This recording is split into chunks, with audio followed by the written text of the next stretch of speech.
All right, hey folks, how's everyone doing? Welcome to the stream. Just give people a chance to get in here.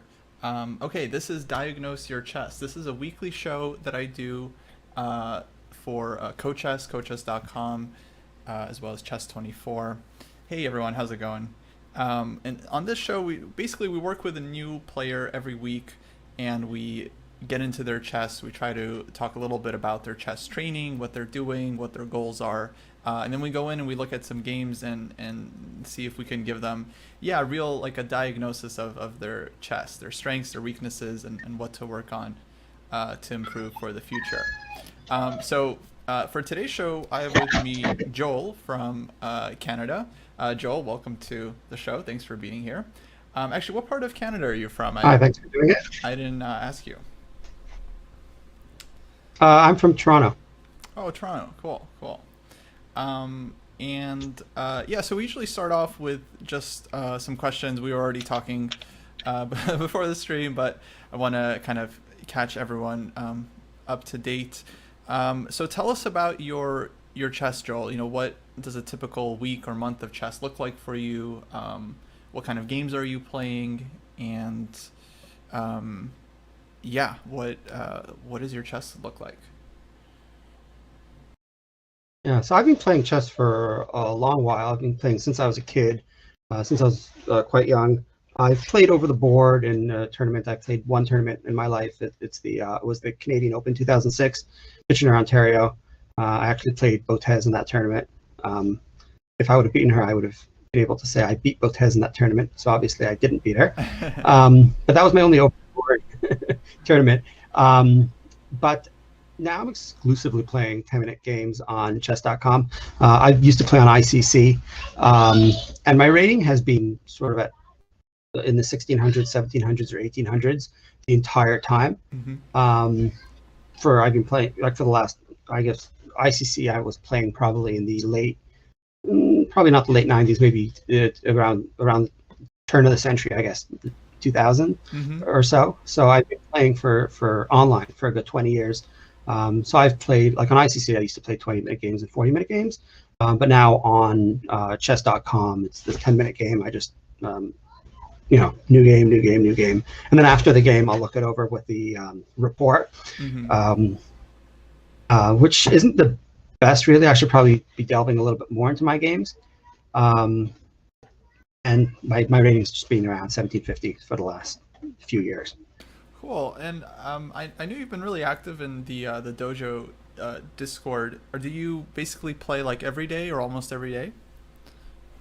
Yeah. Whenever I have a few free minutes, like I'm bored on my phone, so instead of sitting and watching YouTube videos, which I do as well, but I'll play a 10-minute game, which is 10 minutes for either side. So I've got free 20 minutes. I probably play a good, I don't know, 10 games a day or something like that, let's say. Gotcha. And did you mention do you play on your phone frequently? Yes. Okay, that's interesting. That's a new thing. That's a new phenomenon, like playing on your phone. That I don't know. I think jury's still out on it because it's different. Yeah, well, I play online. I play on the browser as well, but I don't see like a performance degradation, or maybe there is a performance degradation. I can probably do an analysis on this at some point. But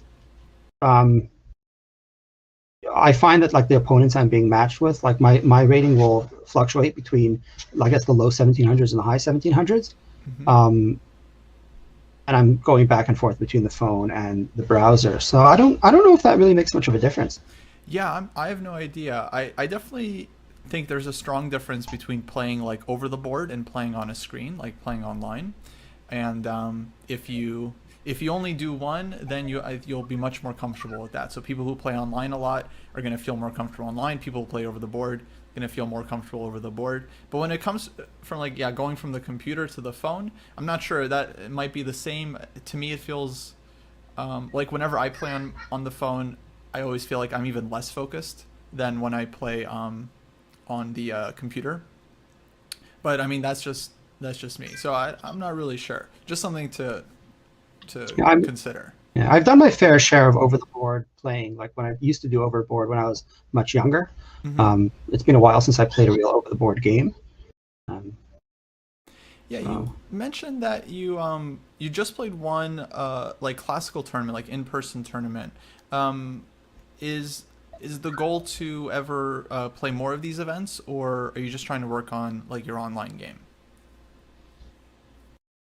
yeah, no, if an event comes up, like that event came out, it was the Canadian Open. I saw like I don't know where I saw it advertised or where I was tuned in that it was happening, and I saw Kitchener, Ontario, so I jumped on the opportunity. Mm-hmm. I've gone into clubs a couple times, like here in Toronto, we have a couple of them that I used to go to. Like there's a community center, but that was when I was a kid. Like this is I'm going back 20 years now. Right. You know, um, I've like when I was in New York, I checked out Bryant Park or Washington Square Park and played a few of the hustlers there. So I enjoy the over the board experience. Mm-hmm. It's just I know I don't get an opportunity to do it, but I feel comfortable with that. Like I would do it if I'd have the opportunity. Okay, cool.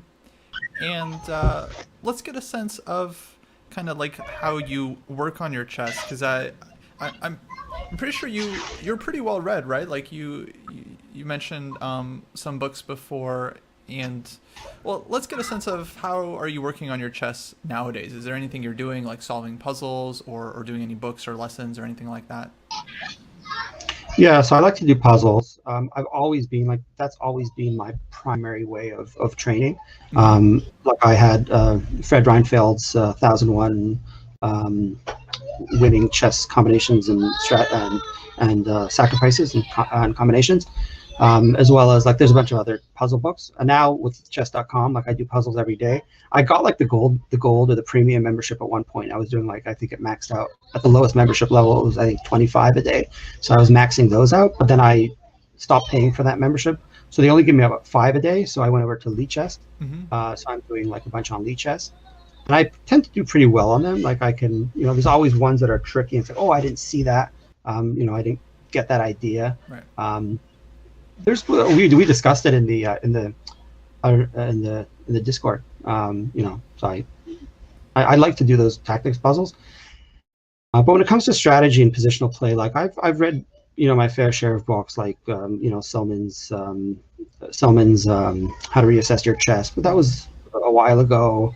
I've read some of the Endgame stuff. I've read Tarash's book. I like Erver's stuff, Max Erver, and his two-part middle game series. Mm-hmm. Um, I've read what else? Soltis's books. Again, I'd never read. I don't typically read these books very thoroughly. That's because I'm lazy to set up a board. So I'll go through it and look at the examples and play out as many moves like in my head from the diagrams as I can. Mm-hmm. But I don't actually set them up and play them out on the board. But I watch enough like YouTube videos like Agad Mador and some of the other channels that like go through classical games. Right. Or tournament games. Like I was watching the Tata Steel, and when I see the ideas, like I'm like, oh, okay, yeah, that makes sense. Oh yeah, and on the dojo channel, the Discord, Mm-hmm. they're starting to do Yusupov, so I'm gonna go along with that. I did the first chapter, but again, I did it without setting up the board. I cheated. I see. Well, if you're able to visualize the board from the diagram, because it sounds like your tactics are pretty good. I know your puzzle rating is like 2450, which I mean puzzle ratings are usually higher than like normal ratings, but I would say I don't know on average maybe like plus 500, plus 400, and you're a little bit above that. So it seems like your puzzles are definitely quite good, and so that might suggest your visualization is all right as well. Yeah, well, here's the problem though. It's like it's all about the psychology. So when I'm doing a puzzle, I'm looking for ideas, and I Mm-hmm. know that there's an idea in that position. But when I play, my mind tends to like I have a trouble in a position saying, okay, here's the point. I'm looking for an idea, and you can see from my time control. Sometimes I'll spend 2 or 3 minutes at a position, say I know there's something there, and I won't find it, and I'll just end up playing a safe move. Mm-hmm. The other thing that happens is sometimes I'll just hang a piece, or I won't realize that my opponent has something there where he can win a pawn. So usually it's actually not the problem is not so much that I can't find my own ideas. You might see in some of my games, like I've got some pretty original ideas, like when I'm behind about how I, swindle the other player. but Mhm. I'll just drop pieces here and there just because I'm not looking. I'm not alert. Yeah, no, it's a really big point of chess is that like right, it's not just this simple. You know, you have a clear solution and then you find it and then you're done. In a real game, you never know when there's a tactic. You never know what the opponent is planning, if they have tactics, and yeah, there's all these like little micro skills that have to get built up along the way of not just seeing your own ideas, but also anticipating your opponent's moves, seeing the threat, and then seeing how to avoid the threat in the most um, let's say accurate way. Um, so that's definitely something we'll get into as we take a look at some of your games because the practical side of things is really tricky. It sounds like you're reasonably well read. Like you mentioned Silman and the middle game books. So I assume you're familiar with stuff like typical imbalances and things of that nature. So yeah, I feel like we should. I think we should just get into it. I haven't seen any of your games yet, so this will just be my first time. And I definitely want to start with a game that you remember. So I just chose this one at random, but do you remember playing this one? These are my most recent games. So I picked off from chess.com. I took out some that were just really silly. Um, so I sort of filtered it a bit. These aren't the greatest games, but I think what they will demonstrate was what I was talking about. Like I know all the imbalances, the Silman's imbalances, or the positional concepts, but then you'll watch my games and you'll be like, the way it doesn't match my knowledge, right? Mm-hmm. Um, I play like a beginner, like a 1200. So somebody's gonna look and it's like, why'd he just hang his piece? Like, what was he thinking? I wasn't thinking. That's the answer. Yeah. Gotcha. Yeah, no, I mean, well, 10-minute chess is pretty fast still, so it's um, really difficult to play an accurate game from start to finish for all players. It's just not a lot of time. Um, the other thing I should note is that um, just totally lost my my train of thought. Um, oh, right. So I'll add to it. Yeah, go ahead. So yeah, like I've used these tools like aim chess, or I think Lee chess even has it, where it Mm-hmm. diagnoses like your styles, and my accuracy actually isn't that bad. Like it tells me that I'm actually not blundering more often, or my accuracy isn't below average than what it should be for my rating. But I think it's just at like critical moments, or it's just maybe in critical games. I don't know what it is. Maybe I'm being too hard on myself. You know. Yeah, I'm not sure. I guess what I wanted to say is that like Blitz and Rapid are really good for kind of showing you your strengths and your weaknesses because since you don't have a lot of time, you have to rely on your instincts.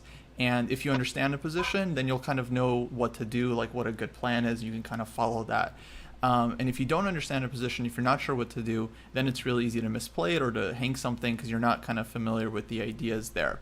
But then when it comes to improvement, a lot of that I think happens well off the board, like kind of learning new ideas or practicing your calculation kind of in a new way, or let's say trying to go deeper, as well as let's say playing longer time control games where you kind of have more time to let's say think about the position and try to incorporate what you've been working on before. Whereas even if you're studying a lot, if you then go and play like Blitz and Rapid, it's really hard to kind of use the new knowledge because you don't really have a lot of time.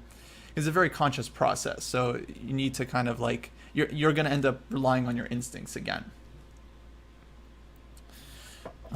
Actually, the question in the chat here: any tips for players who are stuck that aren't really stuck, just afraid to play games, and it might affect the peak rating? Yeah, actually, I mean, for me, like the way I see it is, your goal should be kind of, you have your immediate goal. Let's say you're trying to get to that next level, but you should also have like a long term goal. And on the way to that long term goal, you're going to have many peak ratings. So if you go up and down a little bit, like your current rating is not really important, right? You're working towards your future rating, right? You're trying to get better. So your current rating is whatever. It goes up, it goes down. One or two games isn't going to matter. It's all about like working on your chess consistently for extended periods of time, not 1 or 2 days, but 3 to 4 to 5 months, right, at a time. and then at the end of that, then you come out a better player, and then your rating will go up, and you can enjoy that. But from game to game, it's gonna go up and down all the time. So definitely not something worth worrying about. And I should say, for almost every player I've seen, as soon as they hit like 2200, they almost immediately crash right back down to like 2170. Just like I remember when I hit 2200 USCF or whatever it was, like immediately went back down probably 20, 30 points. And it often happens with plateaus or with peaks. So yeah, you learn to just kind of always be thinking about the next goal. Okay, let's keep going through the game here. So E5, I like that. That's a good move.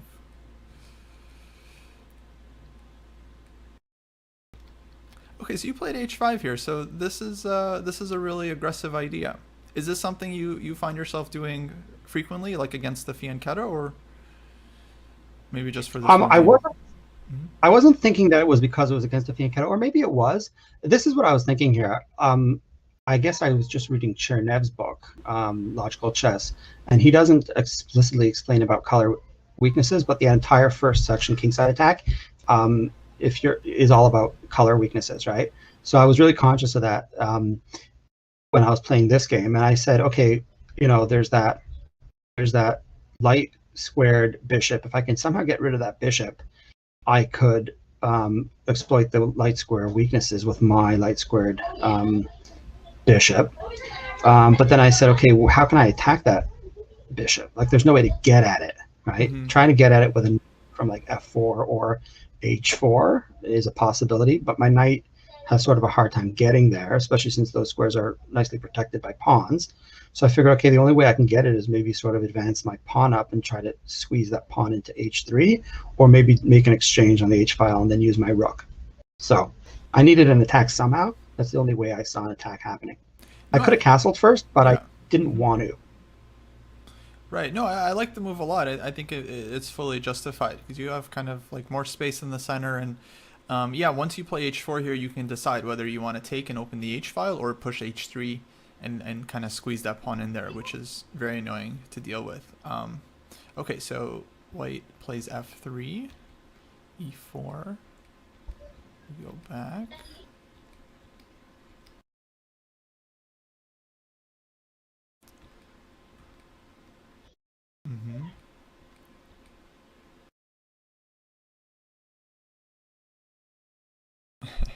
Yeah, we can see or I guess people can't see the engine bar, but it's like huge swings.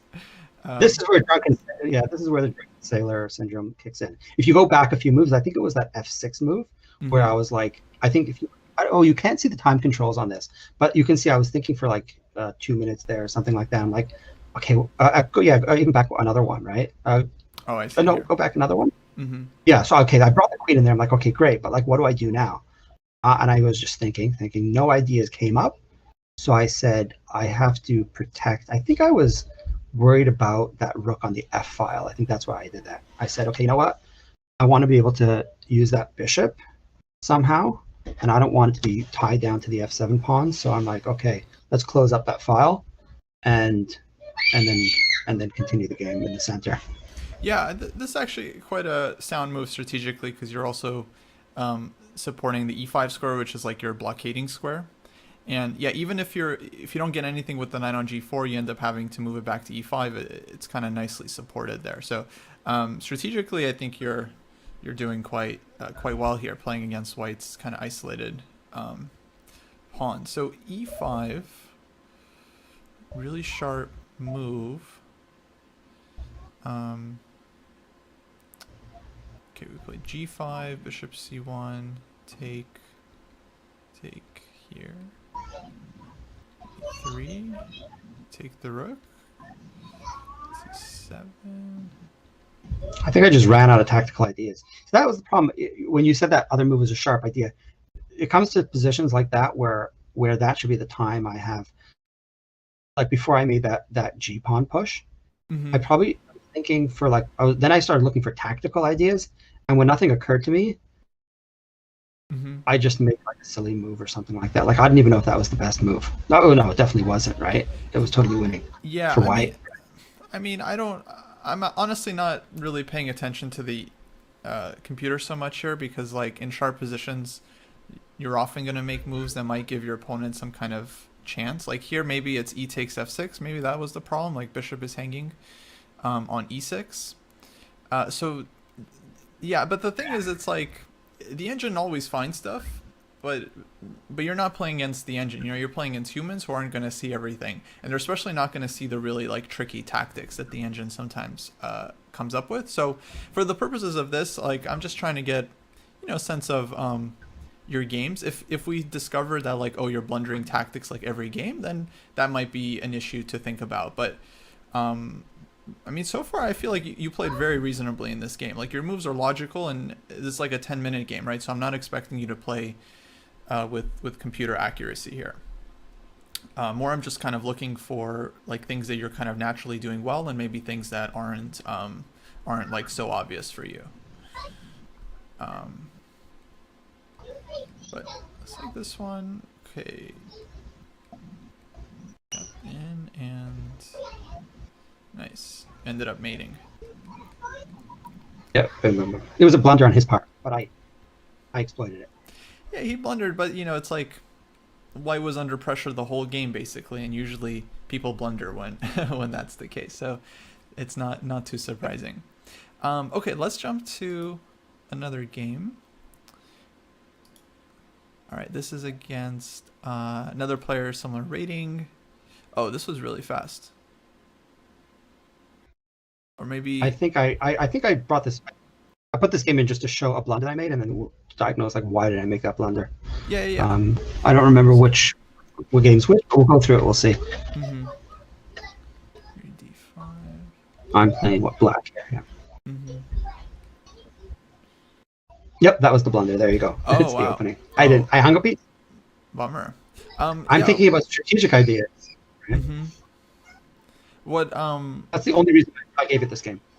Yeah. It is an interesting blunder though. I mean, do you kind of remember what happened? Like you just were kind of zoned out?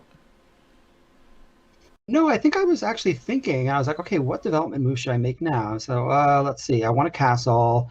I want to protect the e pawn. I don't want to take the light squared bishop out just yet. Okay, so what's my most logical development move for that bishop?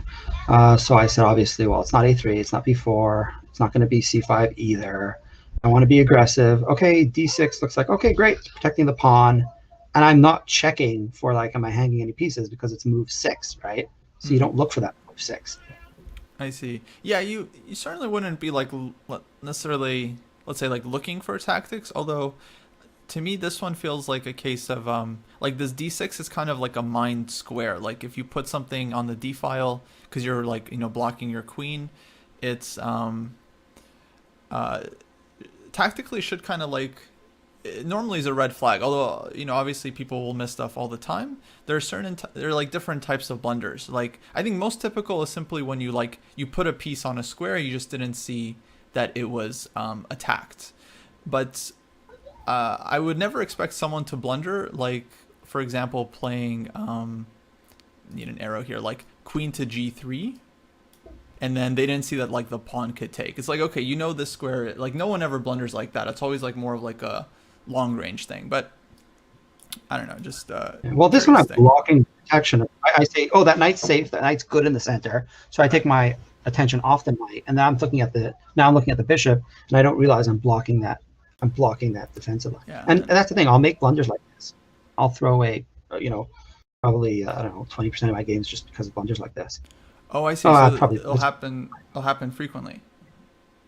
Too frequently, yeah, more frequently than I'd like. Yeah, for sure. Because I mean, your tactics rating is quite strong. So this is something that should kind of be reduced the higher you get. So I don't know. I mean, it might be something with like the focus. Yeah, if you're overthinking things, then you kind of forget to think tactically. Yeah, and overthinking. Yeah, that's it. Yeah, especially when I'm struggling to find a strategic idea in a position, I'll take my mind off the looking for threats. I see. Yeah, so that's maybe something we'll talk about more. But it's always very important to just stay like tactically alert, especially for a rapid game. Yeah, you have limited time, and so you only have so much time to calculate. It's like every second is valuable analysis energy. Yeah, when I watch guys like, okay, I'm not even going to say Nakamura because he's just a god. But Right. when I watch like even just strong players playing these speed games, and they bring their queen like over a square to protect like their pawn, like, oh, I didn't even see that pawn was being threatened. Like over protection, those concepts are things that are quite lost on me. Mm. You know, Um, I've read a lot of, I don't know, you're familiar with Dan Heisman, but this is something he talks about a lot, right? Like looking for trouble, right? mm-hmm, And also like hope chess of just looking at what I can do and not looking at what my opponent can do. So I mm-hmm. suffer from that. I see. Okay. Um, I mean, to a certain extent, it's not the worst position to be in. I mean, in general, like it's good to play active chess and playing in an aggressive style where you're posing problems and tactics for the opponent, because this is what's going to create winning chances. So I would much rather have you be someone who's like very aggressive, and then okay, we just have to maybe rein you in a bit or learn how to play more like prophylactically, versus the other way around. It's very tough to develop that aggressive sense. Yeah. So G6.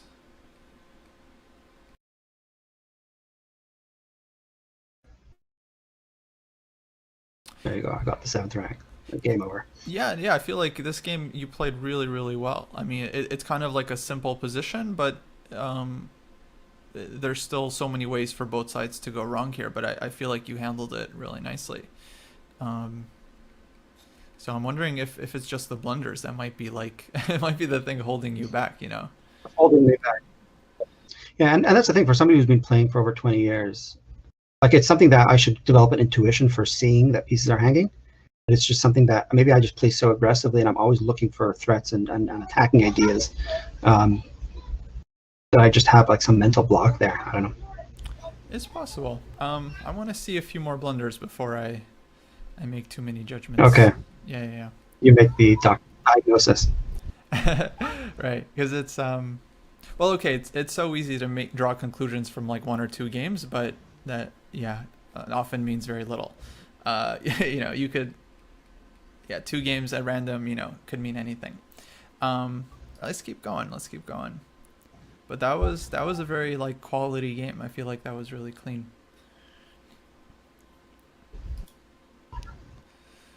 Okay. All right, this game we're playing white. Is it? Yeah. Or is it Tay Joe? If it's Tay, it's I'm playing black here, I think. Oh, I'm on the game against Ashat Hay. Oh, so maybe it just didn't refresh for me yet. That's just good thing we checked. So looks like a Sicilian, where black took on d4 twice. Okay. Yeah. Sometimes I get that. I have players do that against me. I love playing against the Sicilian as white, and that's the attacking. I love attacking on the king side when I'm being attacked on the queen side. I'm just like, I'm not looking at that, and I'm only attacking, and I win half of them and I lose half of them. But that's the type of chess I like. Yeah, it's fun for sure. Okay, question in the chat: do you find it easier to fix mistakes or teach the attacking concepts in general? I'm not sure. It's hard to teach, let's say, new ideas to students who like are kind of set in their habits, like they have their positions and their structures that they like. So it can be hard to grow when someone is really like doing the same thing. So in general, I like kind of introducing new ideas, and I feel like it's it's easier to start from scratch in some cases. Okay, bishop e5, a little odd, just because feels like it gives black some time as well. But okay, here one, three. And here I castled on the. This is not the typical type of Sicilian that I play. I'm usually castled. I play the Sicilian where I usually play bishop to e3 and then queen to d2, castle queen side, and then push f3 and g4. And I use that against the dragon. I use that against the Najdorf. Basically, any Sicilian, I'll usually do that type of system, I guess you can call it. Yeah, I think it's except called the English. English attack, exactly. Although here, black kind of did this weird thing where they trade on d4 and they bring your queen out really early. Um, Yeah, so when that happens, I'm like, okay, I'm not playing that system anymore. Now I'm just playing it by on the whim. I'm not really anymore yeah, in yeah, my comfort. it can be hard to figure out like how to develop actually because it's not what we're used to. I don't know. Tamaya's knight c3 feels like the most natural start just because the knight is almost always going here. Um, and then I guess like if knight f6 maybe bishop g5 like you played and castling queenside actually might be totally possible. Um, after the bishop comes out. So maybe you could get something that kind of resembles like an English attack with like f3. C4 is also suggested. This is possible too, although if you're not like super familiar with this kind of structure like Maratsi bind, then it's not exactly the easiest thing No, to handle. Right. So I I would don't, I probably don't, go for knight I'm c3. not a. Mm-hmm. No, sorry. What were you saying? I'm not in a Sicilian. I never play c4 in Sicilian. My pawn always stays at c2 Gotcha. So yeah, then knight because I'm c3 I usually think. cast on one side. Right. Right. Yeah. Um. Okay. So here. So yeah, eventually black just kind of gets a comfortable Sicilian. Yeah, and that's because I like sort of ran out of attacking ideas. I'm like, okay, I'm developed here. I need to attack. I don't see any tactical ideas, so then I just waddle. Right. Yeah. Like once we play f3 actually in this position, it's kind of over because it's like now Yeah, black what is do I just do now? basically totally fine. Yeah, exactly. And it's actually white is in danger of being worse here because black's counterplay is only starting on the c file. And black is gonna, like your opponent did, push a5 and yeah, very comfortable position here. So I don't know. I think the And engine that's was why I saying played like a4. And you can see e5. the same theme that I had in the other game, like when I pushed the h pawn, where when I finished developing all my pieces and I run out of tactical ideas, I'm like, okay, let's just push the wing pawns now, Mm-hmm. Well, I right? guess no. That's why I do Yeah. that. Right. No, I mean it's very natural. Like we always want to kind of do something in the position, and usually it is better to do something than to just kind of sit around and wait.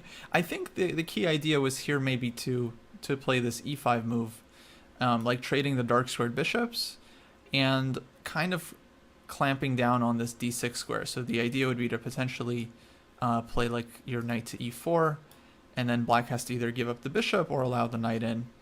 I think this was maybe the way to go at Yeah, this you're point. right. Yeah, I don't think too much about square weaknesses. I should. Um, Backward pawns. That's not something that, like, when I'm playing a game, is front and center. I'm looking for tactical ideas. Mm. Uh, Oh, okay. and when I look for tactical ideas, like in the other game where I talked about the color square weaknesses around the fianchetto's bishop. So I do like base my ideas around sort of positional elements of the board, but I'm not looking for like positional like maneuvering. That's not like the type of chess I like to play. So I'm not usually looking for like, okay, where can I put pressure on like a weak square? I'm usually thinking about like, okay, where's my tactical ideas? Well, what are the open files, for example, that I can attack along? Or what are the, you know, um, do I have a bishop pair? Do I have a good battery? Right. Right? Those are the types of positional things I'm looking for just to give me attacking ideas. I see. Yeah. So this is maybe something right we could discuss because it sounds like you are focusing on targets like tactical ideas, possible like forcing moves or sacrifices in the position that might work for you, which is very very important. And a lot of games will just be decided based on that alone. But it sounds like we need to incorporate a lot of maybe like more of a positional evaluation as well, so that in positions where there are no immediate tactics, you still kind of know how to improve your position, so that you're more likely to find Exactly. yourself in a spot to execute some tactics later on. Um, so yeah, there is a sense of like uh, positional motives. Let's put it that way. like forcing ideas that lead to positional advantages, taking control of squares or exchanging the right piece in the position to leave your opponent with like a bad setup after that. So yeah, maybe something to think about. In fact, I already have a book that I feel like would be useful for you. It's this small book Alston? I have somewhere. No, it's called the Positional Chess Handbook by Israel. Oh, it's Gelfand, right? Gelfer.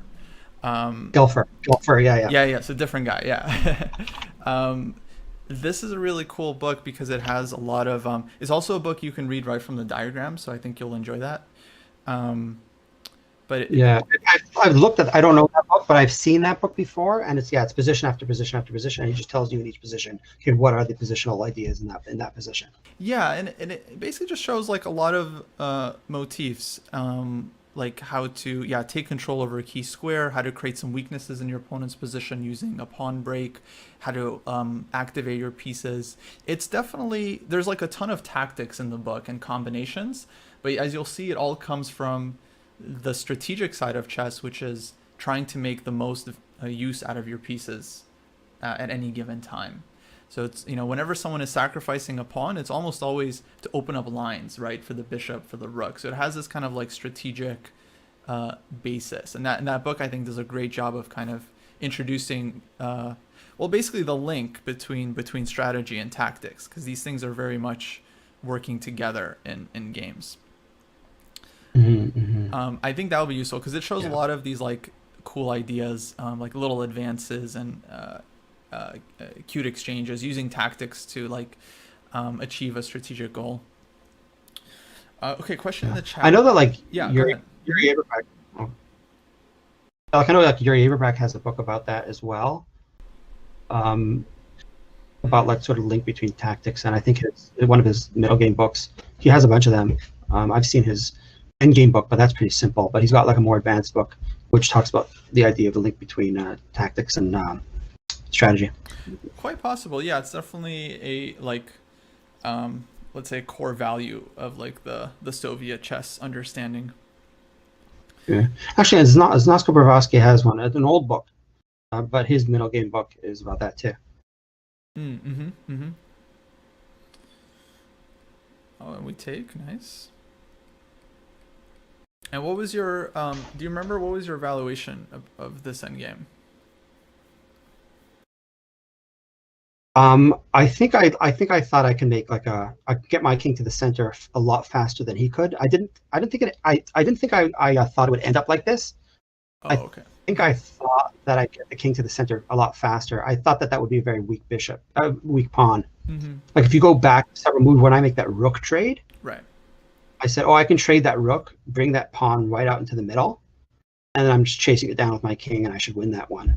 And actually, I had that idea even 2 moves back from this. Yeah, here when you took. Yeah, over there exactly. I'm like, you know what? Let's isolate that pawn and then make it a target. And then if I can't get that pawn, I can swing my king around to the a pawn, or I can make some type of break on the queen side. And if while he's occupied on the queen side, I might be able to break on the king side. I don't know. No, it's probably the wrong direction. No, exchange was good. I think this is exactly the right, because here you give black a difficult choice. I think I would have taken with the pawn here if I was black, because these king and pawn endgames, you really don't know. And you're absolutely right. Like only white normally should be better here, because black has this isolated pawn and your king kind of gets to the key square, d4. So whether you're winning or not, you're never going to know for sure in a game, but you can at least know that you're playing for the win and you're close. So from black's point of view, the rook endgame is going to be offering more chances to hold on, because in the rook endgame, okay, black is worse, but not like, in the king and pawn endgame, black might just be losing on the spot. So this was definitely a good decision to go for this. Suspicion. I knew he would take with the rook. I don't know why. I guess when you're playing like at that level, it's sort of like, yeah, he's going to take with the rook. I just know it's going to happen, and I'm going to go for it. Like I knew where this was going. I need to make that move. No, it does happen. Yeah, players are actually very, very willing to go into bad king and pawn endgames. Yeah. It's not. I like playing king and pawn endgames. I find my rook and pawn endgames are a little worse. My king and pawn endgames, well, maybe not. I don't know. I've lost my fair share of king and pawn endgames, like when I was up 2 pawns, and then I just let the pawn penetrate my position, and then like, oh, he's taking them, one by one. Mm-hmm. I've had that happen, but I like pawn and king, king and pawn endgames. I just like them, like playing them. They're very tricky. Okay, well, let's talk about this one. I feel like, so this one wrong actually very quickly. B3, F6, and then B4. B4 is a huge mistake here because it gives the outside passer. So we'll have to talk about this one. Actually, B3 might already not be the most accurate move because, okay, basically what's happening here is like, it's a waiting game, right? We're trying to put black into zugzwang so our king can advance. Yeah. And actually, black isn't really And I didn't want to drop my king back. push this one. Yeah, because if they do push a4, then you'll go c4, takes, and the pawn is going to be lost because it's too far advanced. Whereas in the current position, if you played c4, takes, king c6, pawn on a5 would be safe, and black would be fine. So we're basically trying to run black out of moves here. I don't know what the best move is for white. It would be either f4 or maybe g3, something like this. But if black is accurate, maybe they defend if they can figure out the tempos. Although our idea would be to go like f4, g3, and then at the last possible moment, if you need a tempo, then maybe you have b3 in reserve. Because this is very valuable. You can play b3 whenever you want, whereas black can't really play a4 because then they get hit with c4. So it would make sense to save this move for when like all the pawns get locked up, and for example, I think I went into this position and then I just made the wrong move. That's all. Yeah. That's winning. Yeah, there you go. So yeah, something like this is what we're kind of dreaming of, and then. Not even sure. Still needs to be calculated. Like king c6 looks like white can come in and clean up. Yeah, is gonna be faster here. Take. What are we? It's here. Actually, I don't know. So why would you go there instead? Instead of king g5. I think king g5 is fine too. Okay, so mess, we're both promoting. Yeah, and then push the c pawn with check, trade the queens, and then the c pawn becomes a d pawn, and we've got that long diagonal. That would work. The problem is black promotes first. First? Yeah. Whose turn is it now? And then this is black to move or white to move? Yeah. Okay, yeah. But actually there's a really good point in the chat. Sorry, let's go back because this is very, very deep. We could have played b3 as white and made our lives a lot easier. So this is the power of prophylaxis. You stop your opponent's king and you win without calculating. No moves. Right. Yeah. Whatever he moves, yeah, I take the pawn. Very interesting. Okay, let's go back. So b3 is okay. B4 is kind of a lemon because it's like you're giving your opponent an outside passer. These are often just deadly in king and pawn endgames, and now our king has to go super passive and track down this pawn.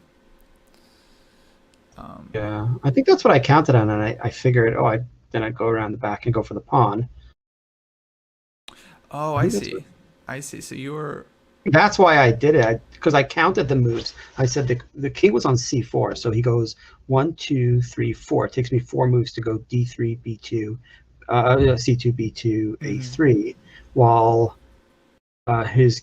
it would take 4 moves for him to promote. So I said, okay, that pawn is not promoting if I just swing my king around. I see. So yeah, you definitely stop the pawn, but then, well, we end up in this situation, which actually I see your point. This one could end up bad for black. It actually ends up being a game of tempos again. Whoever runs out of moves is going to lose the game. It seems, yes. Which is kind of a bummer. And I didn't work out. In a 10-minute game, you don't start counting tempos, Yeah, or just at least I should have. But who knows? H4 that and was a big mistake. Yeah, that was a big mistake. I think I meant to push that. Yeah, and there you go. oh, to Yeah, that H3. was a big mistake. Yeah, I meant to move it to H3. I didn't really want to move it to H4. I think I'm not going to call it a mouse slip because that sounds like an excuse, but I think in my mind I had in mind H3, But the thing is, and then H3 doesn't really, it doesn't save actually because black has this really nice. It's actually a very famous idea of well, breaking that's a through. classic. Yeah, Exactly. yeah. Yeah. When I was 8 years old, Chat, idea. Yeah, chat knows this one. Good, good, good. Everyone should know this trick because it's very important actually. Many endgames rely on on this exact idea. So yeah. Shame on me for not knowing it, for not um, thinking about it. but I mean, it's actually the funny thing is that like the important part because both sides queen, but it's at the end that black's queen delivers this mate. So it's because the king is on Yeah, a3 that like it kind of works out. So that's a what. lot of these things are um, so dependent on the position. That's why a lot of players they don't like king and pawn end games because they're very hard to anticipate. You know, they come down to one tempo. It's like impossible to calculate, and Yeah, you could unless be you're losing. Capablanca will. Well, yeah, I mean that I'm like, guy. Yeah, he had yeah, the. that's what I was. Yeah, yeah. Mhm. I've read his book, like on the I think it's Chess Fundamentals, and he gives these king and pawn end games. He's like, black has mate in 17 moves. I'm like, without a computer, how did he know it was 17 and not 16? He's sure it's 17 and there's no mate in 16. I'm like, how does a guy do that? Yeah, that's funny. Um, no, I mean he has this reputation of someone who like didn't calculate that much, but no, his like analytical skills were really strong. That's true. White maybe has some tempos there at the end, but as soon as you play King B2, the king gets into C4, and then Black's D pawn there ends up being really active in that position. So if White, let's say, played here and something like this, then the issue is White's king gets checked on A4. So a lot of these things, you know, they just come down to these like concrete details that are just really hard to anticipate. You know, there's no way intuitively to know like, oh, this position has to be winning or has to be losing. At the end of the day, we're kind of just guessing. But overall, your decision to go for this endgame was definitely correct because you have the better side of things. It's just we ended up misplaying it. And you know, in a 10-minute game, at this point of the game, there might have been 3 minutes left, and I'm saying with 3 minutes, I'm not starting That's to the other calculate thing. this out. Yeah. Let me just play it through. I don't care if I win or lose, and then afterwards, I'll have a good time analyzing this with a computer, Yeah. Yeah. and then I'll Um, think for next time. right. Yeah. Like it. We rarely have enough time in the end game, and so yeah, it's all about just kind of like the decisions that you make, whether they're like practical or not, because we're never gonna play those positions 100% perfectly. Okay, next game here. Oh, this might be another blunder. This knight takes e5. I mean, we were playing black. There you go. This is the other. This is another one. Yep. Right. So white played d3. We don't quite register like, oh, e5 pawn is now hanging for real. Yeah, and it's usually because in the Roy Lopez, you're sort of like, don't worry about that pawn because you can always quickly attack it. You can along the e file. Typically in the Roy, like you want to exchange those e pawns. Yeah. But I didn't realize that because he had done d3 and backed up his e pawn, there's nothing along the e file. But the reason why I didn't see it is just like, oh, okay, it's a Roy. I'm just going to develop my pieces. I know where the pieces are supposed to go in the Roy Lopez. Don't worry about the e pawn. Just don't even think about it. Yeah. Typical blitz blunder. I would say this one is not unique to you. Yeah. Actually, I'm sure there's lots of games where like black hangs the pawn and then white doesn't even take it because they don't expect that it's hanging. Oh yes. Oh yeah, that happens all the time. Yeah. Okay, we did try to fight back a little bit here. Yeah, I had a pretty good game in the end, anyways. Yeah. I mean, bringing the knight there with no other pieces, it's there's no hope, but I'm just And now I'm on the queen side with that knight. It's just weird. Mm-hmm. I think also I gave you this game just to show you how I blunder, and a lot of these blunders happening in the opening. Like sometimes I'll come out of the opening great, sometimes I'll come out of the opening a pawn down or a piece down for no reason other than I just blundered. Mm. Gotcha. Yeah, I mean, it's not necessarily you're playing too quickly. Just situations where you're not really expecting a lot of tactics. Yes, that's it. When I'm not looking for a tactic, my puzzles, I'm looking for a tactic. I'll sit there, I'll calculate it. I'll spend 2 or 3 minutes to calculate. In a game, so often I check it with a computer, and there was like a simple, fork or something like that. I just didn't see it during the game because I just wasn't looking for it. Mm-hmm, mm-hmm. So this might be something you'll have to work on, like consciously. Actually, something I've been working on lately too is just trying to be like more tactically alert during games. For me, the process is actually just very conscious, just reminding myself whenever I play, like you have to calculate like every second, and you have to be calculating on your opponent's turn as well, especially your opponent's move. You need to be thinking about like what you expect them to do and analyzing what your move is going to be, what your response is. And it's really hard because it's easy to kind of drift for me during the game when it's not my turn. But for example, okay, you played knight c3 here, the opponent is thinking, and if you catch yourself, drifting, you try to pull yourself back and start calculating again. Okay, what if they play queen e7? What if they castle here? What if they play d5? What am I going to do against these moves?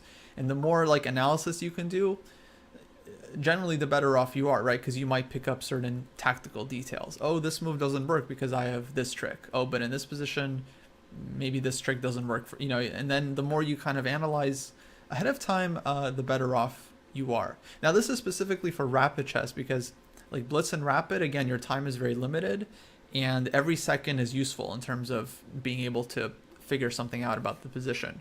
In classical chess, when you have like 2 hours on your clock, you don't really have energy to be just hardcore calculating the whole game, like 2 hours for yourself, 2 hours for the opponent. And so the advice there is often to try to be concrete when it's your turn, thinking move by move. I'm going to play here, I'm expecting this or maybe this move.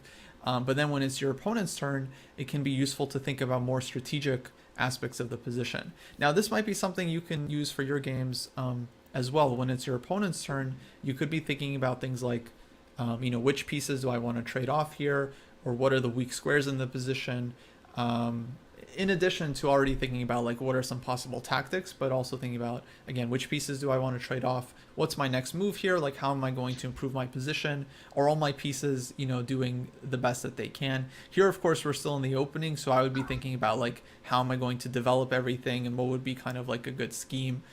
Can I play d4 somewhere, and along these lines.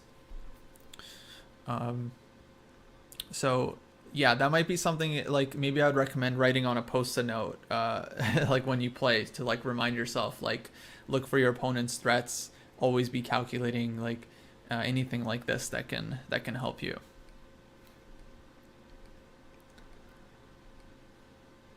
Oh, we took maybe not a great decision. I think I didn't want to lose that e pawn. I thought if I retreat the knight, but it's the wrong decision because I could always then bring the rook out with. Over here, I'm like, well, where do I put that knight? I have to bring him back, which just like my attack. Like it's not attacking if I'm moving my knight back, and then he's going to take my pawn. Mm-hmm. And then what do I do? I think the instinct here is often you find a way to give the pawn back, but keep the initiative. So that might have been the thing to do. Actually, I don't know if he can really take the pawn if I take the knight back. He can't take it with a queen. He's got to take it with a knight. Then I can pin the knight with, rook to e1, and then put pressure on that knight. Exactly. So something like that, yeah, would already be like enough justification. Because knight f7, you're giving up the two minors. It's like these are very active pieces. But here, yeah, like if nothing else, rook e1, and then okay, black can get out like knight takes c3, hitting our queen. But here we can consider taking on.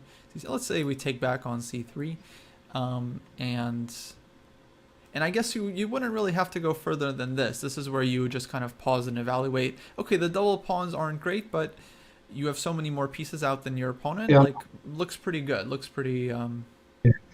ambitious. And I actually like that Yeah. our pawn on d4 that's being hit by this bishop is defended by a pawn, because that kind of takes some pressure off the Oh yeah. center. Yeah. No, I like. I'll very often double my pawns in these center like these like sort of center games or these like classical e4 e5 games like the Spanish and the Italian and the Scotch and all those. I'll Mm-hmm. very often let my pawn doubled. Mm-hmm. Yeah, for the sake of the initiative, absolutely. So this position makes sense to you. You would be happy with white here. Yeah, I love this position. Yeah. Cool. Yeah.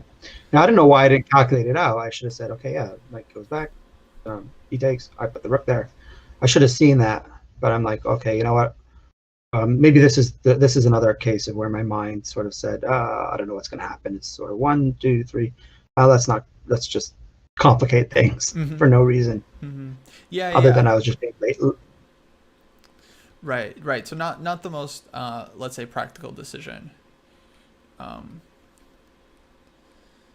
so okay, then we start building up again. Knight gets trapped.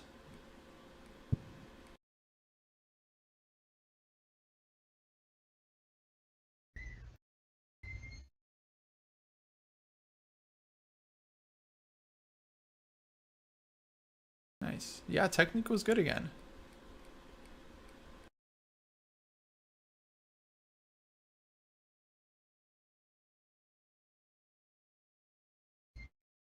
I'm just toying with him here.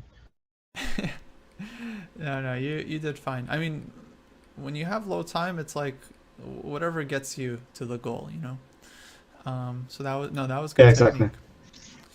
All right, let's jump to another one. Number 7. All right, here we're playing Yeah, I think since the whites. last night, I can send you a couple more. I don't know if I've sent you enough games. Not sure. Maybe. I feel like I have at least some idea, but I don't know. We'll see. Um, okay, so here we're facing the Caro, and we went for advanced variation. Yeah, Nice. I always go for advanced variation. Cool. I always put the bishop there. That's my standard repertoire against the Caro. But I hate playing it. I should probably try finding myself something else. But I hate having to defend that d4 pawn because I'm always looking for aggressive attacking ideas and having to, like, for white to be defending a pawn. I hate playing the Caro. Well, I'll help you. There are options. I know what you mean. Yeah, because we're basically when we play it like this, we White should be attacking here, right? And instead, I'm thinking about that d4 pawn. I don't want to be thinking about that d4 pawn. well, we basically got a structure that's like advanced French, right? And except that black got their light scored bishop out from c8 and onto g6, neutralizing our best piece. So basically, black has solved all their problems here because they got their bishop out and they have yeah. So I'm with you. This position is already like white's not happy. So there are different ways of playing this line. Yeah, you don't have to go bishop d3. Um, h4 I would say is maybe the most aggressive way people play this. Okay, the move comes with an immediate trap. If black goes e6, you get the bishop. Yeah, but those h4 on move 3 or move 4 to me is like so. Like that like I see Magnus Carlsen playing those types of move all the time. Like I want to develop my pieces. Like I'm not a pawn player. I'm a piece player. And then Okay. you saw the other games, right? I move my pawn at the very end. When I've run out of piece moves, I say, okay, now it's time to start breaking open the position with a pawn. To me, an h4 or an a4 or an h5 to me is totally unnatural. I gotcha. In that case, then I would suggest maybe a different variation here. Um, so one that's actually pretty simple to I actually play. like the exchange. Yeah, you can play this one. I like the exchange. It's Hmm. very much like a Sicilian, and I told you I love those Sicilian English attacks, right? I mean, I don't know. I don't know how similar it is, but I don't know. I think it's a very playable position, and it's pretty simple to learn. The idea is to kind of use this e5 square long term. So one day, like, you're going to castle kingside, you're going to try to bring your knight to e5, and then kind of double up on the e file, like queen e2, rook e1, bring the other knight to f3. So it's kind of all about this e5 square. Mm-hmm. Yeah, that fits my style. I think it's pretty simple. Yeah, one. I mean, there's different ways to play it. Like, after knight f6 here, you can go knight f3. A lot of players will play bishop f4 in this position so that they're not getting pinned, and then on bishop g4, you can bring your queen out. But we're not going to get into the theory here. It's just a suggestion. Because here you kind of get a fixed structure, and yeah, it's not like the other positions. Yeah, go ahead. Yeah. The problem I have with that is, like, often after the knight goes to e5 and then there's a trade, I have to take with my pawn. I never like putting my e-pawn on the 5th rank. I feel that that's too advanced for me for a pawn. I like to hang my pawns back. You mean when you go, you're playing knight e5? Yeah, if I play knight e5 and then he's got the knight on c6 trading on e5, often I have to make the final trade with a pawn. Or not the final trade. Often the pawn ends up on e5. I don't like that now he's got like that queenside majority, and then I've got that advanced pawn there, which is an easy target. Like, I don't like those pawns on e5. Okay, I see. I mean, this one can be good. In many cases, actually, we're quite happy to get the pawn to e5, because the pawn on e5, of course, takes away the f6 square. And what this does is it means that black's knight can't be on f6, which in many positions is actually like its most solid square. So this is what allows white, for in like a lot of cases, to execute like a Greek gift sacrifice, is because this pawn was on e5 and there's no knight on f6. Or to advance like f4, f5. I would encourage you to kind of rethink this one, because this is something where you kind of want to judge it on like a case-by-case basis. There are many positions where like black just goes knight d7 and then the pawn ends up weak, and everything you said is right. The pawn is just like overextended, and then black ends up winning it. But there are lots of positions when the pawn on e5 is quite strong, and it gives you a powerful kingside attack. And you don't want to limit yourself by kind of like missing out on those cases. So, long story short, sometimes this like structure change is good, and sometimes it's not that great. But it's kind of up to you as a chess player to figure out in which positions is it worth it for you, and which it isn't. Because in many cases, it actually will be quite good. Like in this concrete position, if knight d7, apparently we're taking this pawn on d5, so that's obviously good for white. And if black can't play knight d7, then the knight doesn't really have such a stable square. Like on knight e4, we can always kind of target the knight with knight d2 and just immediately trade it off. And then this kind of position actually I think is pretty sound for white, because you go bishop d3 here, you castle, and then your f pawn and your e pawn will make a pretty nice chain together. In fact, if you get this pawn to f5, you have e5 and f5 supported by your bishop and the rook. These two pawns are quite strong. So this can be a structure that's totally satisfactory for you. Yeah, and I like that. It gives him an open c file, so he's attacking on the queen side, but then I can focus on my attack on the king side. That's why I compared it to a Sicilian. And as I said, like, I like those positions where I get to just be focusing on my attack, and then not so much on his. Right. Yeah. So I'm glad we talked about this one, because this is like an opening where it sounds like you're struggling. You're not getting the positions that you want. Yeah, especially out of Karos. Yeah. Yeah. It's important to think about different openings, and whether you're happy with the positions. Honestly, that's maybe the most important thing about opening selection, is just getting positions that you enjoy, you kind of understand the ideas, and you know exactly how you're going to play it.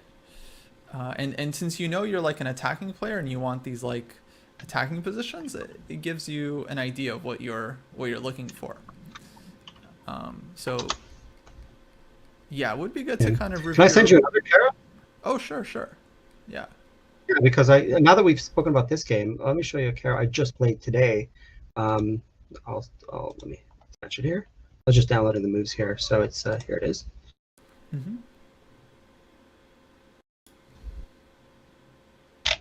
There you go. I sent it to you. Okay. I think I mislabeled it. Oh yeah, I gotta be PGN. Oh yeah, I said P. Okay, I mislabeled that.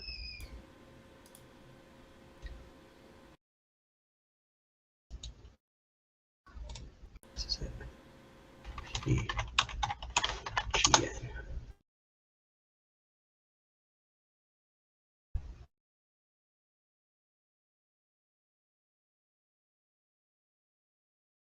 There you go. I sent you the correctly. Okay, cool. Sure. Okay. Just a sec while I load this one in.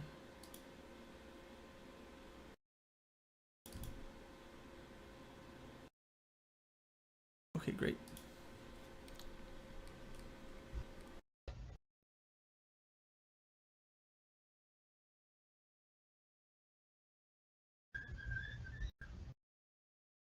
Yeah, kind of the same thing again, where black gets this French, where they traded off their light squared bishop, and they just have like a perfect French, like super comfortable position. Yeah, and you see, okay, in this position right here, that's where I've got that uncomfortable E5 pawn.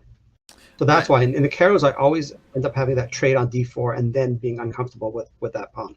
Right. So yeah, I'm This with is you. that's This is not a great version, right? Because we're missing our light squared bishop. Black has traded off their bad bishop, and we're left with this bishop on g3. That's not that great.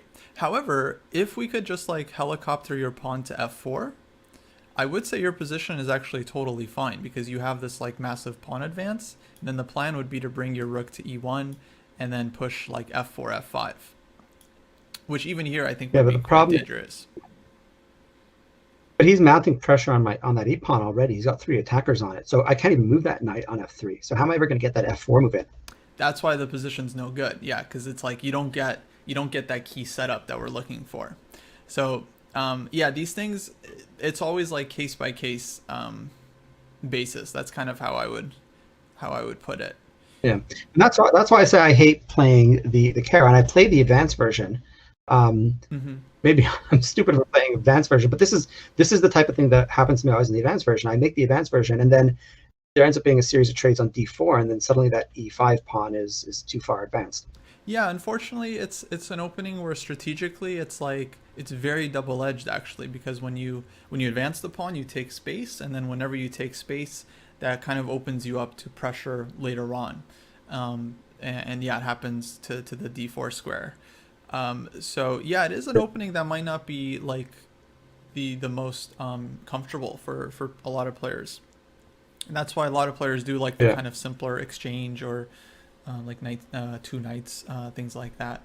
Um, yeah. apparently, well, so Yeah, I he should takes exchange. the pawn, and this kind of opens That's a everything up. mistake. Yeah, now you Yeah, have all this pressure on the e file. Knight c4 here. I think we might have missed a nice tactic here. Knight I takes. missed Yeah. exactly. I couldn't find it. Here I stopped for a minute or two, couldn't find anything. And I saw he was attacking my b2, so I'm saying, okay, well, I can't find a tactic here. Let's just defend what he's attacking. Oh, so you remember this was a moment you remember pausing in. Yeah, I was like, I know there's something here. I know there's something here. There's a series of exchanges here that wins me a pawn. There's a pawn. There's a pinned pawn on. There's that battery on the e file. Something's going on over here. I just didn't know what. Mm-hmm. Couldn't find it. So Maybe like that's bishop interesting. takes. I was thinking about bishop takes bishop, Right. knight to e5. He can't take it because it's pinned, but then I always saw that bishop is protected by the knight. So what do I do then if he takes it with a knight? I looked, didn't find anything. So I'm like, okay, I got to make a move. It's been 3 minutes of thinking. Right. Queen to e2. Yeah, I gotcha. Yeah, it happens. So there's like two different things. It's like number one, yeah, like when you miss a tactic, it's either you didn't know it was the right moment to look, or you looked but you didn't find the idea. So in this case, it's like the second. Is you spend time calculating but just couldn't spot knight takes e6. So this was like a problem in candidate moves, because I think once you see this move, knight takes e6 is possible. I guess what we need to see specifically is that we're hitting the queen on c7 with check, and so that just looks super promising. Like, oh, if we can take this with check, that's kind of a nice With check. Yeah. detail, right? Because our queen is hanging too, of course. So that's why we have to be extremely precise. Oh, yeah. So I look at I take those 2 pawns. I come in with my queen with check. I have now 2 attackers on the d6 bishop, but he's defending it with a knight. So what then? Right. So knight takes pawn, pawn takes knight, queen takes pawn, king moves. Then what? Bishop takes bishop. Right, and Knight takes bishop. exactly. Why exactly is that so? I got to the end of the forcing line. When I calculate, I just look for. I build my calculation around the trunk. I mean, that's the technique I like to use. Just get one forcing line to the very end, and then look at where it branches out. I think that's the correct way of doing it. When I calculated this forcing the trunk, and I saw that the end just peters out, I said, okay, where along that trunk can I add in some other extra attacking moves? And I didn't find anything. There's no other pieces. I'm using all my pieces. So let's just think about this position. So this is the one, where it's like how to continue. Let's say we just take this pawn on d5. See, to me, this is too slow of a move because now he can take my bishop. He can retreat his knight, attack my queen. There's he can't because I take the bishop. But I'm just saying that's the point where I'm like, where you get to the end of the trunk, and now there's too many possibilities for where it branches out. So here I say stop the calculation, and let's just discard this candidate move. I see. Okay, actually, HG is no. FG is of course much better because opens up the rook. So this to me is. But I'm still down a piece. I'm still down a piece in that position, right? You are down a piece. So queen takes. But the thing is that Black's king is just so weak. So this is kind of like, so you're right. When there's no more forcing moves, you shouldn't really try to calculate too deeply, because then if your opponent has like a million options, you're not going to see like what to do against all 5 of their moves. So then you have to evaluate the position. So this is a question of evaluation, because we have some material for the piece. We have like 2 pawns or something. But this one is really just about understanding that when the rooks are in the corner like this and the king is disconnecting the rooks, it's super, super dangerous for Black. Even though it doesn't look like White's pieces are giving mate, your rook is coming in, like rook AD1, and your rooks are ready to lift. And this happens very, very quickly. So a lot of these positions, we end up kind of underestimating the attack. It's one of the things that the engine, I feel like, has taught us.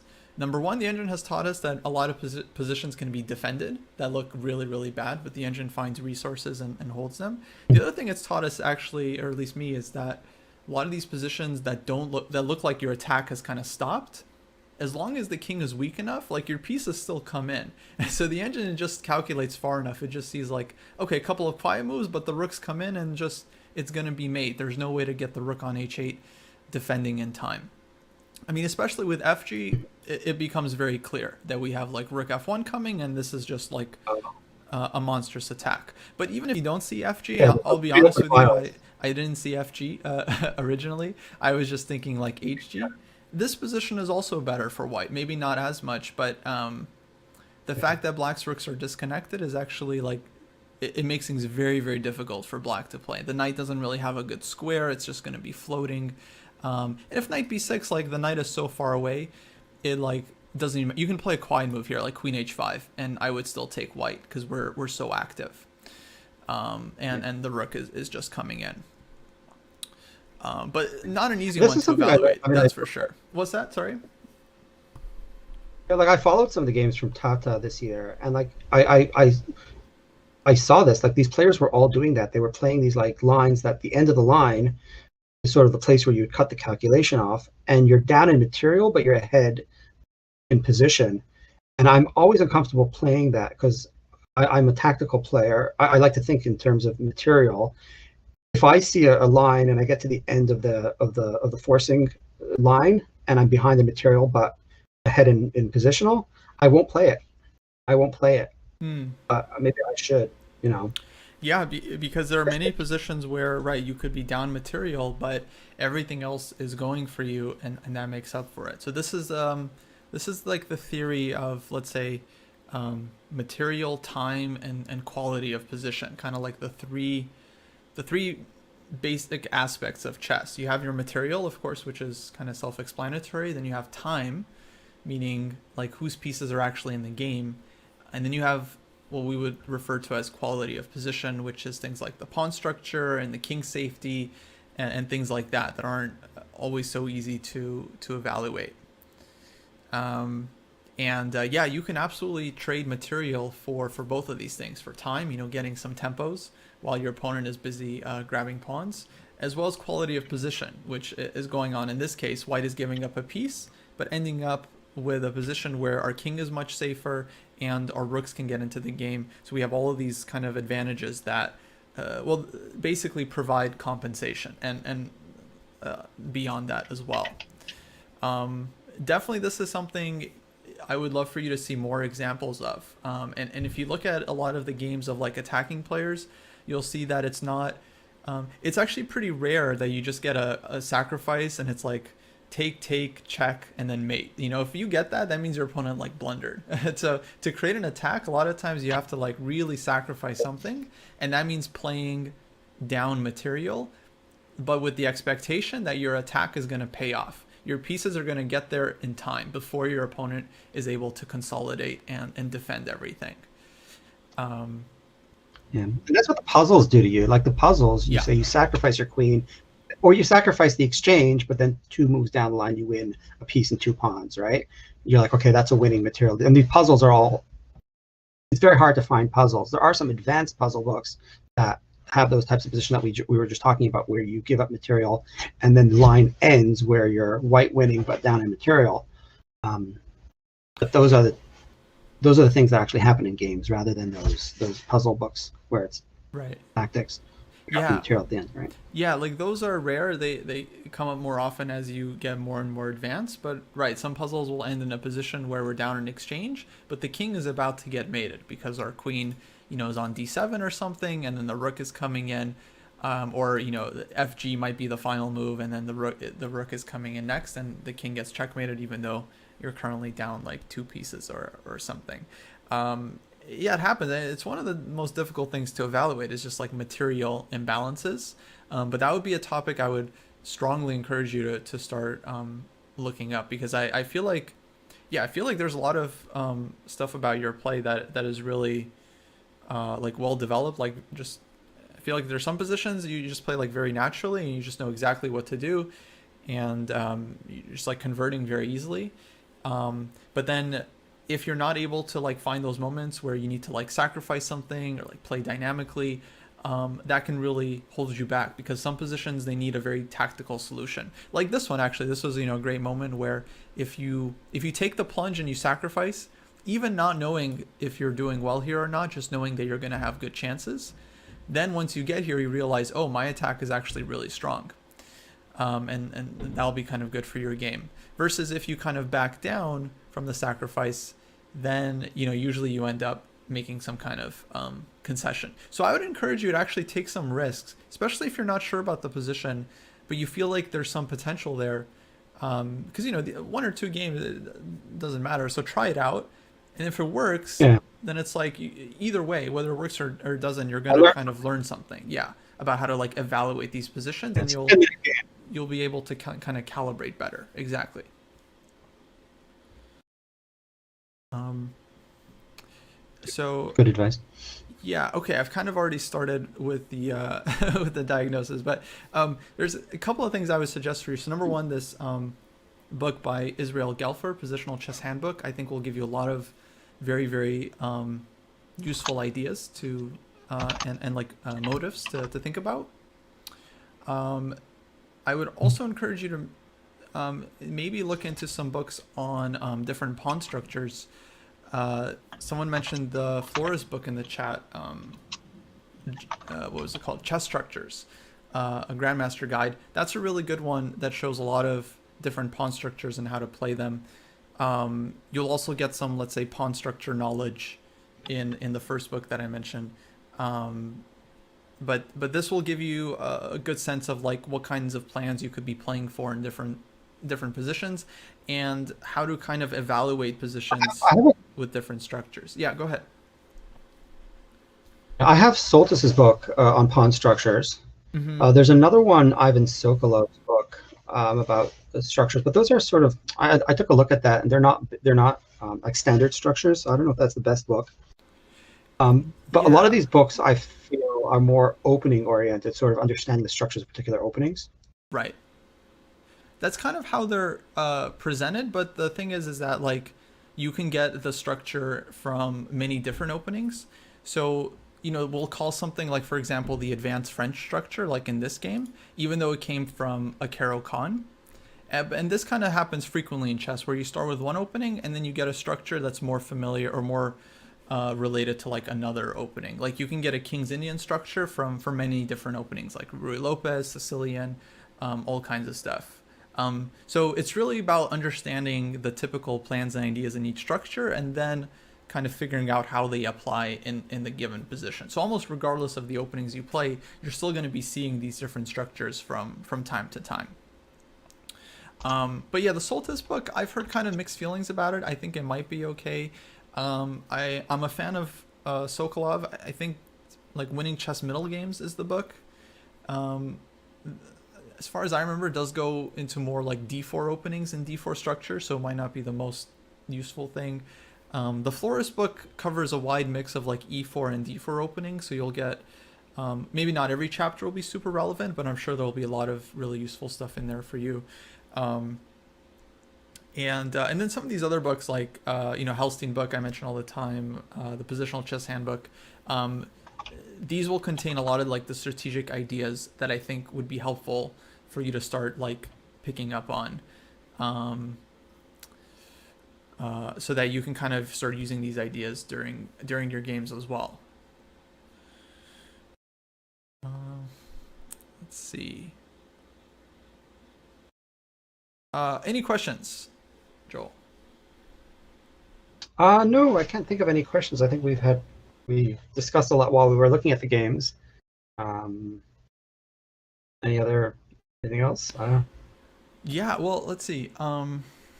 To sum up, um, right, we're playing a lot of Blitz and Rapid. Generally, we're playing well, except some games, yeah, we have these like kind of one move blunders, which happens to everyone, but maybe is happening to you a little bit um, more frequently than like a player around your rating.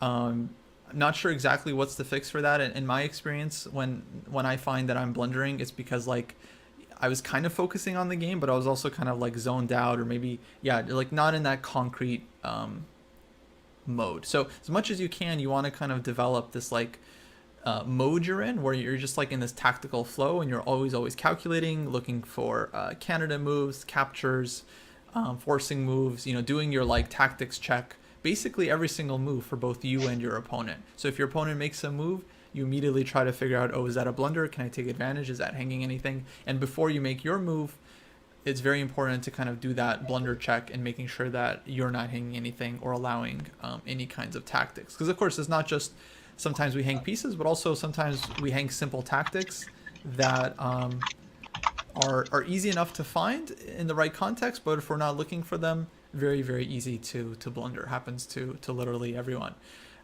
So that's kind of the practical side, and then on like the knowledge side, like building up your chess, I would definitely think, yeah, exploring like pawn structures and strategic ideas. Someone mentioned Practical Chess Exercises by Ray Chang. That's another book I think has some really really interesting problems and positions as well, worth checking out. That is kind of what I would recommend for you. I know you're going to be doing the Yusupov book too. That's a good one just for your general chess skill and calculation, and it might have some elements of positional play in there as well. Um, okay, well, I guess we'll be wrapping it up here.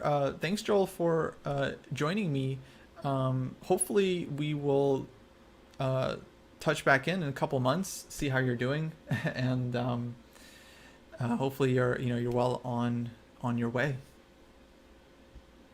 And I'm on your Discord, so and you've seen me post there a bit, so we're still in touch. That's for sure. Absolutely. All right, guys. Thanks everyone for tuning in. You can catch the full episode of this and previous episodes on my personal YouTube channel if you want to see past episodes of the show. And yeah, we do this every Thursday, 3:30 p.m. Pacific time. We work with a new student, look at some chess, and diagnose their games. So all right, guys.